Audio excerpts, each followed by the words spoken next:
안녕하세요. 한 주 잘 보내셨나요? 오늘도 수업 열심히 잘 해봅시다. 화장품 종류 4주차 수업이고요. 우리 계속 화장품 원료에 대해서 오늘도 좀 이야기를 나눌 거예요. 오늘은 나머지 고분자 화합물이라든가 산화방지제라든가 보존제라든가 이제 제형의 형태뿐만이 아니라 그 외 형태는 만들어졌는데 보존도 해야 되고 점도도 조절해야 되고 하는 것들이 무엇이 있는지 일단 좀 알아봅시다. 지난 시간까지는 유용성 원료, 수용성 원료, 계면활성제 종류에 따라서 조금 더 세분화되게 어떤 종류가 있고 이런 것들을 배웠고요. 오늘은 이제 이어서 보습제가 들어갈 거예요. 보습제라 하면 교재에 몇 페이지냐면요. 네, 52페이지요. 52페이지에 보습 종류가 나와 있습니다. 교과서도 쭉 잘 읽어보시고요. 이제 제목대로 보습제의 목적은 각질층에 우리 표피의 각질층에 수분량이 얼마나 유지되어 있느냐가 우리 보습을 결정지어 줍니다. 그 각질층의 표피층에는 기저층부터 살아있는 세포에서 각질을 만들어주는 세포, 각질 형성 세포가 있었고, 색소에 담당하는 멜라닌 세포가 있었고, 멜라닌 세포가 곧 색소화가 되는 건 아니었죠. 멜라닌 세포 내에 멜라닌화가 되면 색소 침착이 되는 거였어요. 그래서 멜라닌 세포, 또 어떤 세포가 있었을까요? 갑자기 저도 머켈 세포, 감각을 담당하는 머켈 세포, 유국층에 올라가면 피부의 면역을 담당하는 랑게란스 세포. 그래서 이 얇은 세포 안에 그 표피 조직 안에서도 세포가 4개나 존재하고 있었어요. 우리 화장품에는 이 왜 중요하냐면 우리가 사용을 하는 원료들이 이 세포에 얼마만큼 영향을 주느냐, 그리고 우리가 피부에 보습이 있다, 촉촉하다 하는 것은 살아있는 세포는 아니지만 각질이 만들어져서 피부 조직을 덮고 있고 우리 피부를 바깥 환경에서 보호를 하고 있는 각질층에서 얼마나 각질들이 존재하고 각질들이 각각에 잘 붙어 있는지, 하나하나 벽돌 구조처럼 세라마이드 구조로 각각의 유수분이 접착 역할을 해주어 수분량을 유지를 시켜주느냐, 이것이 목적입니다. 이러한 보습에 크게 분류를 한다면 흡습성 해서 흡습의 효과가 있는 것도 보습제, 보습성 해서 보습을 주는 것도 보습제예요. 그래서 보습하면 아주 예전에는 여러분들이 물만 뿌려주면 보습이다 생각을 했지만, 물을 얼마나 피부 내로 흡수를 할 수 있는지, 피부 내라 해서 우리가 막 혈관 내까지 바로 쑥쑥 흡수시켜주는 게 아니라 각질층에 얼마나 피부에 흡수를 시켜주고 유지를 시켜줄 수 있는지 흡습성이라고 하고 흡습제라고도 합니다. 그래서 보습의 일종이고, 보습성은 흡수한 물을 얼마나 오래 보존할 수 있는지, 여기에는 흡수한 물뿐만이 아니라 갖고 있는 유분도 얼마나 유지를 할 수 있는지가 보습제라 구분할 수 있습니다. 크게. 그래서 보습제라 하면 화장품에서는 모발, 피부에서 수분을 유지시켜주고 날아가지 않게, 수분이 날아가서 휘발이라는 건 아니겠죠? 휘발이 아니라 이제 공기 중에 기화되는 거, 건조 방지, 그리고 피부 결 정돈. 피부 결은 표피 표면에 나타나는 미세하게 우리가 현미경으로 들여다보면 이 결을 느껴질 수가 있어요. 여러분들도 손등이나 거울을 앞에 두고 수업에 임해 주시면 그 결이 얼마나 잘 정돈이 되어 있느냐에 따라서 여러분들 피부가 어머 곱다 이렇게 표현이 되기도 하고 육안으로도 확인이 되죠. 피부 결은. 그렇지 않을 경우에는 피부결이 피부가 거칠다 하는 것은 각질층이 잘 안 붙어 있다는 거예요. 지금 현미경으로 보면 떠 있거나 패이거나 미세하지만 겉으로는 매끈한 것 같지만 떠 있거나 비어 있거나 이런 것들이 피부 결을 좌우한다. 그리고 보습제는 성분으로 첨가를 하였을 때 화장품의 사용감을 향상을 시켜준다. 화장품을 발랐을 때 유연성을 부여해준다. 이것이 보습제의 기능입니다. 또한 제품의 수분 증발, 제품 자체도 수분이 증발되지 않게 해줘야 돼요.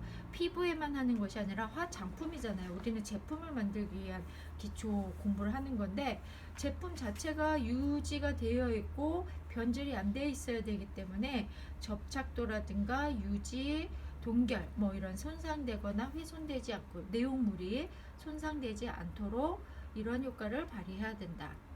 또한 유화 제품의 안정화, 우리 지난 시간에 계면활성제에 대해서 배웠죠. 계면활성의 종류예요. 유화시킨다는 것은 어디에 많이 사용을 하나요? 어느 제형의 크림이죠. 크림이나 로션에 불투명하고 탁한 색에, 탁하다는 게 이물질이 아닙니다. 백색에 불투명하게 보이는 물질, 제형의 물과 오일을 안정화시키는 것도 또한 보습제 성분 종류에 따라서 안정화를 시켜요. 예를 들어서 글리세린이라든가 히아루론산도 있고요. 부틸렌이라는 성분도 있고요. 유화 입자, 유화를 시켰을 때 그 입자들을 균일하게 머금고 있고 존재하게끔 해주는 겁니다. 헥산디올도 있고 그래요. 그리고 정균 효과라는 것은 정균, 살균, 소독 이런 효과를 정균 효과라고 합니다.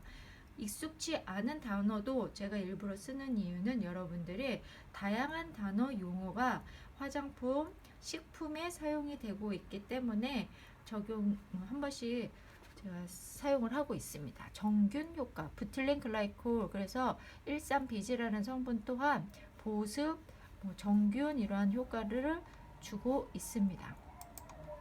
그래서 보습제의 지금 역할 이제 조금 더 한 번 더 들어가 보면 교제에도 있어요. 보습제의 작용은 이제 모이스처라이저라고도 해요. 그래서 보습이라는 용어예요. 휴메턴트, 어클루시브, 에몰리언트 이게 다 보습제의 역할의 용어입니다. 모이스처라이저 이거는 우리가 익숙하게 들었던 용어인데요.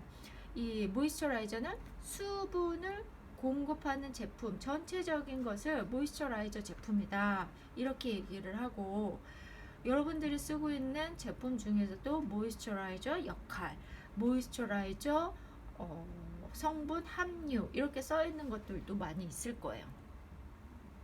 또 습윤제, 보습제라고 하는 보습제 중에서 습윤제라고 하는 것은 휴맥턴트, 이거는 무엇을 얘기를 하냐면 수분을 끌어당기며 빨아들이고 꽉 붙들고 옴짝달싹 못하게 꽁꽁 묶어두며 보존하는 거.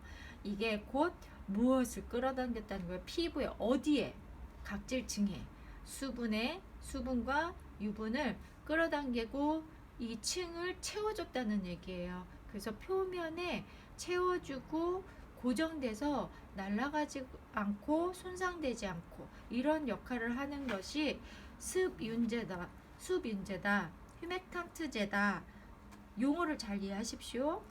여러분들이 바로 화장품 업계에 취업을 하잖아요. 그러면 휴맥턴트 화장품 이런 제품이 나와 있는 것도 있어요. 그러면 여러분들은 설명을 해줄 수 있어야 돼요. 소비자한테 설명을 해주고 똑같은 다른 전문가에게 이거는 수분 효과, 휴맥턴트 효과가 더 뛰어납니다. 그렇기 때문에 이러한 제품은 어떻게 사용을 해야 됩니다. 어떤 효능이 있습니다. 얘기를 합니다. 아시겠죠? 이러한 용어들이 곧 여러분들의 직업군에서 현장에서 사용을 하는 용어다. 밀폐제, 곧 밀폐는 뭐예요? 밀봉 이렇게 닫아놓는 거잖아요. 차단해요. 어클루시브, 수분 차단제, 표면에서 증발을 차단하고 억제, 좀 보호해주고 막아주는 역할이겠죠. 미세하지만 성분 자체가 여기 교재에도 나와 있어요. 밀폐제, 어클루시브 어전트는 광물성 오일들에게 많이 이렇게 함유되어 있고요. 미네랄, 오일이라고 하는 거, 바세린, 호호바 오일이나 올리브 오일 같은 경우는 식물에서 나오지만 파라핀, 실리콘 얘네들은 석유계나 광물성 오일들이에요. 그래서 오일 또한 수분제, 밀폐제가 얼클러시비가 될 수가 있어요. 아무래도 수분보다는 유분제가 밀폐제 성분들이 많겠죠. 장단점이 있어요. 또 설명을 드릴 거고, 연화제, 에몰리언트라고 그래요. 부드럽고 매끄러운 느낌을 주는 거예요. 매끄러운 느낌은 수분일까요? 유분일까요? 유분입니다. 그래서 보습제의 용어 역할, 정확히 따지면 보습제의 용어 역할이겠네요. 이 보습제 용어 중에서 에몰리언트라고 되는 성분들은 아무래도 유용성, 유성 성분이 많다. 유성 성분이 곧 이 매끄럽고 부드럽고 보호해주는 역할을 한다. 크게 네 가지 용어들을 이해하시겠습니까? 잘 보시고요. 여기에서 종류를 한번 볼게요. 밀폐제, 얼클러시브라고 했죠. 그러면 증발을 차단하는 종류는 아무래도 유성 성분이 더 많다고 그랬어요. 이온성으로도 친유성 성분이 더 많겠죠. 이런 유성 성분 중에 광물성 오일, 방금 말씀드렸듯이 미네랄 오일, 바세린, 호호바, 바세린 들어봤잖아요. 광물성 오일이에요. 다 미네랄 오일이라서 우리 피부 모공에 흡수되지 않아요. 대신 막을 형성을 시켜주기 때문에 아주 보호 역할은 끝내주죠. 좋아요. 바세린, 파라핀, 실리콘 보호해주고 덮어주고 이게 다 밀폐, 완전히 차단하는 역할은 뛰어나나 단점은 뭐겠습니까? 피부 호흡을 막아줘요. 그래서 지금 최근 들어서는 광물성이나 파라핀이나 실리콘 성분들은 많이 사용을 할까요? 안 할까요? 많이 사용을 안 합니다.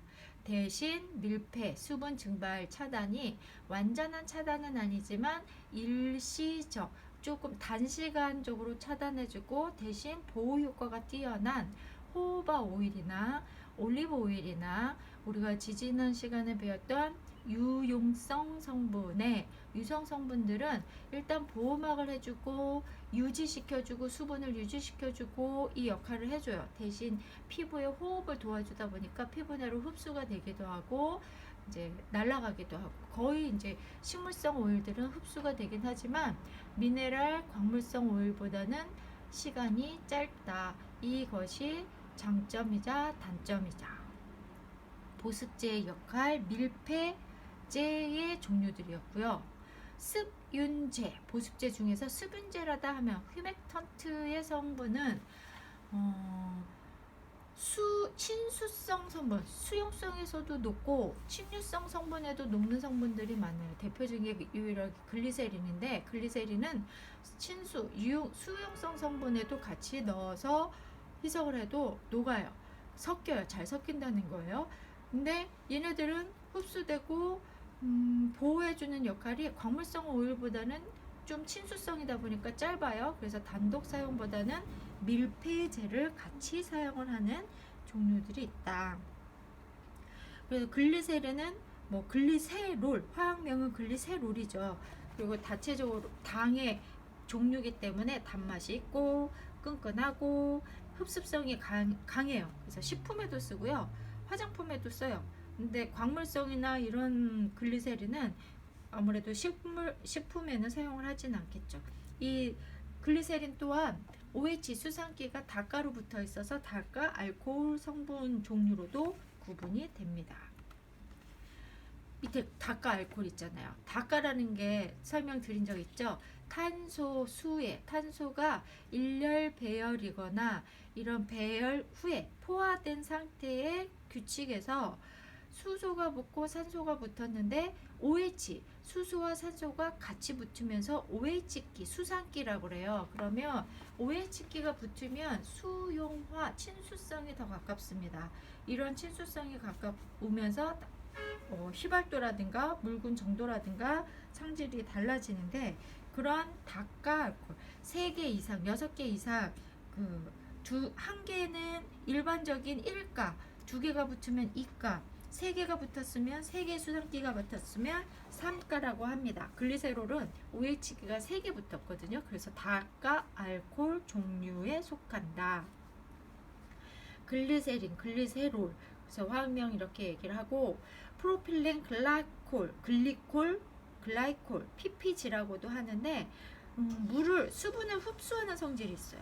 자기네 분자보다 훨씬 많은 양의 수분을 보유하려는 각각의 개인기 특징을 갖고 있기 때문에 프로필렌 글리콜이라는 성분들, 프로필렌 글라이콜, 글리콜 이렇게 발음하거든요. 글리콜 성분, 글리세린을 소량, 여기에도 함유량이 기준치가 있습니다. 이 기준치를 포함해서 기준치 내에서 원료 속에 넣으면 이 제품을 발랐을 때 피부 내, 피부 바깥에 존재하는 수분들을 계속 유지하려고 해요. 근데 많이 넣으면 어떻게 되겠어요? 글리세린, 이 다카 알코올들이나 종류들을 성분에 나 보습에 좋아 그래서 많은 양을 함유량보다 많이 넣었어요. 많이 넣으면 이 분자 하나들이 수분을 보유하려고 하다 보니까 오히려 몸 안에 체내에 있는 수분을 끌어당겨서 건조함을 느낄 수 있는 것이 단점이에요. 그래서 많은 양을 사용을 하면 안 된다. 이게 가장 주의해야 될 사항입니다. 이 종류, 다카 알코올 종류에 따라서 프로필렌 글리콜 같은 경우에는 점성이 글리세린보다 조금 낮아요. 묽다는 거죠. 보습 효과가 좋고 끈끈하지 않아서 프로필렌 글라이콜을 많이 사용을 해요. 분리렌 글리콜 같은 경우는 BG라고 13BG 이렇게 표현을 하거든요. BG 13은 숫자가 앞에 탄소에 이 수소가 어느 자리에 붙었느냐가 숫자가 붙어요. 그래서 13BG라는 것은 뷰틸렌 글리콜이라고 하고, 이 보습제 중에서도 끈적임이 적어요. 보습제 중에서는 끈끈함이 느껴지기 때문에 많은 양을 넣어서 부담스러운 것들이 많거든요. 근데 이 뷰틸렌 글리콜 13BG 같은 경우에는 끈적임도 적고 자극이 조금 있을 수 있기 때문에 요즘에는 또 많이 사용을 안 하지만 적정량 넣으면 여태 13BG 넣어서 부작용이 피부 트러블이 난 분들은 제가 못 봤는데, 그래서 각각의 프로필렌 글리콜, 뷰틸렌 글리콜, 여기 또 있지만 솔비톨, 글리세린 대체 물질로 많이 사용을 하고요. 솔비톨 열매에서 추출을 해요. 솔비톨 같은 경우에도 이 보습이나 다카 6개 수산기를 갖고 있고 보습이 충분히 좋습니다. 그래서 많이 이용하는 것 중에 하나예요. 그래서 우리 도유 중에 글리세린, 솔비톨, 여기 또 어디 있을까요? 히아루론산 이런 종류들은 우리의 보습제로 대표적으로 많이 사용을 할 것이고, 여러분들이 실습할 경우에도 항상 매 시간 사용을 할 원료들입니다. 폴리에틸렌 글리콜 PEG라고 하는 것도 왁스 형태 이렇게 비슷한데 물에 잘 녹아요. 에탄올에 잘 녹기 때문에 여러 가지로 사용을 하고, 이런 분자량에 따라서 PEG 400, PEG 600 이건 교재에도 나와 있네요. PEG 6000까지도 그 종류가 다양히 있다는 거. 분자량이 높아지면 이 제품의 점도라든가 이 물질의 고형, 제형 형태가 달라질 수 있습니다. 그의 천연 보습 인자 기억나세요? Natural Moisturizing Factor, 모이스처 팩터, 천연 모이스처 보습 인자 요소거든요. 몸 안에서 스스로 만들어내서 존재해요. 천연 보습 인자의 종류가 아닌 것은, 이거 국가시험에도 나왔던 것 같아요. 이번에 아미노산, 젖산염, 요소 이런 종류들도 몸 안에서 생성되는, 때로는 화장품 원료로 피부 외피로 도포하는 아미노산 같은 경우에도 천연 보습인자의 가장 많은 퍼센티지를 차지하죠. 그래서 단백질 구성 성분이기도 하기 때문에 고분자 보습인자다 이렇게 표현을 합니다. 보습제로 포함이 됩니다. 젖산염 같은 경우는 소듐이라고 이렇게 표현이 되고, 소듐 락테이트 이거는 보습제, 천연 보습제면서 높은 다른 것들보다 천연 보습인자 속해 있는 녀석들은 높은 보습력을 취한다. 요소, 우레아 같은 경우에는 피부 내로 쉽게 통과하고 흡수시켜준다는 거예요. 그리고 항균 능력 때문에 이 요새 우레아 성분들을 일부 보습제로도 쓰고 피부 밖에 감염이라든가 산화 방지 역할을 해주는 보습 역할도 사용을 합니다. 여기에는 베테인, 사탕수수에서 추출하는 것들을 같이 사용을 해요. 1%에서 2% 같이 사용을 하면 훨씬 더 보습이나 촉촉함을 더 느낄 수 있기 때문에 많이 사용을 한다. 여기에 소듐 PCA, 소듐 하이알루로네이트, 히알루론산 안에 있는 것도 있지만 소듐이라고 하는 PCA 천연 보습인자 중에서 아미노산 다음으로도 많이 함유되어 있는 것들이 있어요. 이런 파우더 형태로도 사용을 하고 수용액 형태로도 사용을 하는데 글리세린보다 뭐 6배, 솔비톨보다 6배, 글리세린보다도 2배 이상의 보습 효과를 줍니다. 그렇기 때문에 소듐 PCA 같은 종류도 천연 보습인자 요소로 보습 효과가 좋고 적은 양을 사용을 해도 효과가 좋다. 그럼 많은 양을 사용하겠죠. 대신 가격 차이가 있어서 제품마다 가격대에 다른 보습제 성분들을 넣었습니다. 또 재밌는 거는 제조회사들만의 선호하는 보습제 성분들이 있어요. 그런 성분들을 또 사용을 한다. 그리고 생체 고분자라는 것은 분자 크기가 크고 무겁다는 거잖아요. 이런 대표적인 히알루론산, 히알루로닉산, 히알루론산 많이 얘기하는데 소듐 하이알루로네이트, 발음이 익숙하지 않으니까 소리내서 한 번씩 읽어보시고요. 화장품 성분 사전에서는 소듐 하이알루로네이트라고 치면 이런 명칭명이 원료명이 나올 거예요. 그래서 콜라겐, 단백질, 가수분해된 물질들을 많이 사용을 하기도 하고 소듐 히알루로니네이트 이런 히알루론산염 형태의 명칭으로 자체 무게 우리 생체, 동물적 생체의 친화력이 좋습니다. 친화력이 좋아서 거부감이 없고 부작용이 없다는 거죠. 그리고 본인 무게보다 1000배 이상 수분력을 유지하려고 해요. 어마어마한 것들이죠. 그래서 여러분들이 지금 보시다시피 히알루론산, 글리세린, 프로필렌 글리콜, 뭐 이런 것들, 이거는 매주 사용하실 거예요. 매주 사용을 하시면서 PEG, 솔비톨 뭐 이런 것들은 때에 따라서 제가 어떤 제형을 우리가 만들 건지가 이제 나올 테니 그거에 따라서 맞춰서 사용하고요. 그 외에 글리세린이라든가 히알루론산이라든가 13비틸렌 글리콜, 13비지라든가 이런 부분은 보습 역할이에요. 보습제, 유분, 수분을 보습시켜주는 보습제의 성분들이다. 대표 성분들이다. 이거를 기억하시면서 원료 선택 시에 혼돈이 없으면 되겠습니다. 잠시 쉬는 시간하고 2교시 시작하겠습니다.